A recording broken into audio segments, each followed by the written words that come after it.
கிறிஸ்துவுக்குள் பிரியமானவர்களே, இந்த நாளுக்கான தினசரி தியான வசனம் மத்தேயு எழுதின சுவிசேஷம் 20வது அதிகாரம் 14வது வசனம். மத்தேயு 20:14. Matthew 20:14. என்னுடையதை நீ வாங்கி கொண்டு போ, உனக்கு கொடுத்தது போல பிந்தி வந்தவனாகி இவனுக்கும் கொடுப்பது என்னுடைய இஷ்டம். இப்போ அந்த புலம்புற முறுமுறுக்கிற வேலைக்காரனை பார்த்து ரொம்ப திடமாக அதே சமயத்தில் ஒரு நல்ல ஒரு பதிலை இங்கே கொடுக்குறாரு. என்ன? உன்னுடையதை நீ வாங்கி கொண்டு போ, நான் உனக்கு எந்த தப்பும் பண்ணலை, நம்ம ரெண்டு பேரும் என்ன பேசுகிறோமோ அந்த கூலியை நான் உனக்கு கொடுத்துட்டேன். அப்போ உன்னுடைய கம்ப்ளைண்ட்டு, நீ எனக்கு எதிராக முறுமுறுக்கிறது, எனக்கு எதிராக குற்றம் சாட்டுற காரணம் என்ன? நான் உன் கூட சரியாக நடக்கலைன்னு இல்லை, உன்னுடைய பொறாமை அதனால தான். அப்போ என்ன சொல்கிறாரு? எனக்கு பிந்தி வந்தவனாய் உனக்கு கொடுத்தது போல பிந்தி வந்தவனாய் இவனுக்கு கொடுப்பது என்னுடைய இஷ்டம். எப்போ அது ஏன் இஷ்டம்? பிந்தி வந்தவனுக்கு நான் என்ன கொடுக்கணுங்கிறது அது என்னுடைய இஷ்டம். ஏன்னா அது என்னுடைய பணம், என்னுடைய தயால குணம். நான் இது ஒரு விபத்தாக கொடுக்கல. நான் யாரை ஆசீர்வதிக்கணுமோ அவங்கள ஆசீர்வதிக்கிறேன். அவங்க அதை பெற்றுக்கொண்டாங்க, அவங்க அந்த சம்பளத்துக்கு பாத்திரமாக நடந்து கொள்ளலை. என் காரணம் என்ன? நான் ஏன் கொடுக்குறேன்னா நான் நல்லவன். ஏன்னா இந்த ஓமானத்தினுடைய இருதயங்கிறது தான். கர்த்தர் என்னன்னா ஒவ்வொருத்தருக்கும் அவருடைய கிருபையின் மூலம் கொடுக்குறாரே ஒழிய சீனியாரிட்டி அடிப்படையில் கொடுக்கறதில்ல. நீங்கள் எப்போ வந்தீங்க, என்ன வேலை பார்த்தீங்க, அதில் கொடுக்கறதில்ல. அவருடைய கிருபை. யாரை புழுதியிலிருந்தவனை தூக்கி மேலே வைக்கிறாரு, ஒன்றுமில்லாதவனை தூக்கி ராஜாவாக வைக்கிறாரு. ஆடு மேய்த்துட்டு இருந்த தாவீதை தூக்கி ராஜாவாக வைக்கிறாரு. அது அவர் அவருடைய நோக்கம் செய்யக்கூடியது. ஆனால் அதே சமயத்தில் உங்களுக்கு என்ன கொடுக்குறேன்னு சொல்லி சொன்னாரோ அதை ரொம்ப அழகாக சொல்கிறாரு. ஏன்னா கர்த்தர் நீதியான தேவன், அவர் தயாள குணமுள்ள தேவன். அவர் யாரை ஆசீர்வதிக்க நினைக்கிறாரோ அவங்கள ஆசீர்வதிக்க தான் செய்வார்.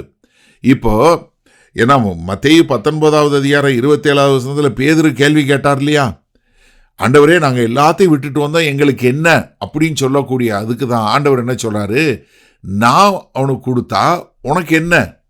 ஏன்னா நீங்கள் இப்போ அந்த கெட்டகுமாரன் கதை என்று சொல்லக்கூடிய லூக்கா 15வது அதிகாரத்தில் 11லேருந்து 30 வரை உள்ள வசனங்களில் என்ன பிரச்சனை? அவன் சின்னவன் காசை வாங்கிட்டு எல்லாம் செலவு பண்ணி போயிட்டான்.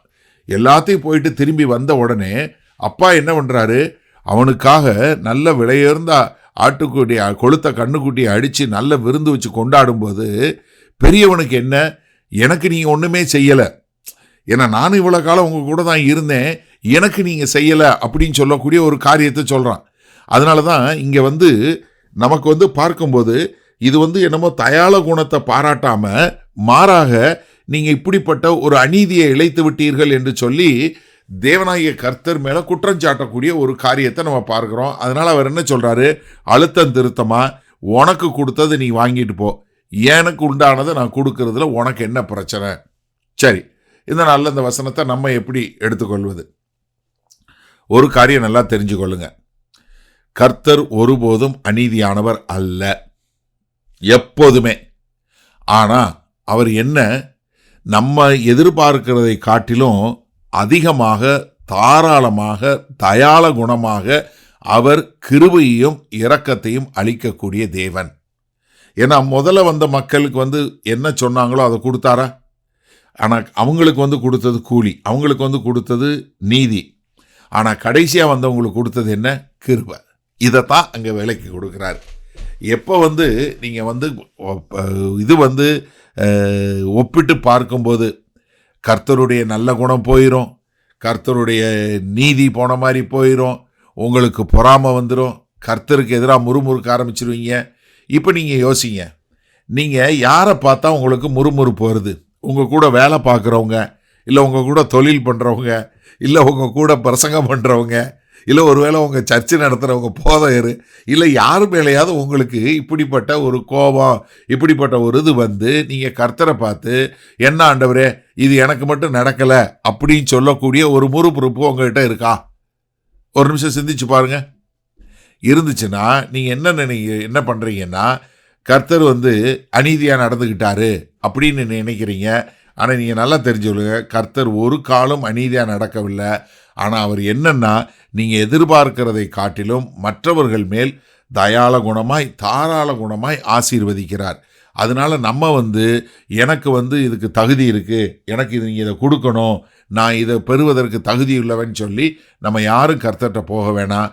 மாறாக கர்த்தருக்கு நன்றி உள்ளவர்களாய் அவருடைய கிருபையை மாத்திரம் நம்பி நம்ம போகக்கூடிய மக்களாக வந்தோன்னா நம்மளையும் பாதுகாத்து கொள்வோம், நம்முடைய இருதயத்தையும் பாதுகாத்து கொள்வோம், கர்த்தரை சரியான முறையில் பார்க்க கற்றுக்கொள்வோம். வல்ல பிதாவே, இந்த அருமையான நல்ல நாளுக்காய் நன்றி. ஆம் ஆண்டவரே, இதோ நீங்கள் எங்களுக்கு என்ன சொன்னீர்களோ அதை செய்யக்கூடிய தேவன். சில நேரங்களில் ஆண்டவரே, நாங்கள் பார்க்கிற ஜனங்கள் எங்களை காட்டிலும் ஆசீர்வதிக்கப்படும் போது நாங்கள் உம்முடைய கிருபையை போற்றக்கூடியவர்களாக இருக்க எங்கள் இருதயத்தை பண்படுத்த எங்களுக்கு கிருபை பாராட்டுங்க. மீட்பெரும் இரட்சகருமாகிய இயேசு கிறிஸ்துவின் மூலம் பிதாவே, ஆமேன். கர்த்தர் உங்களை ஆசீர்வதிப்பாராக. நாம் இன்று மாலை மண்ணால் சந்திப்போம்.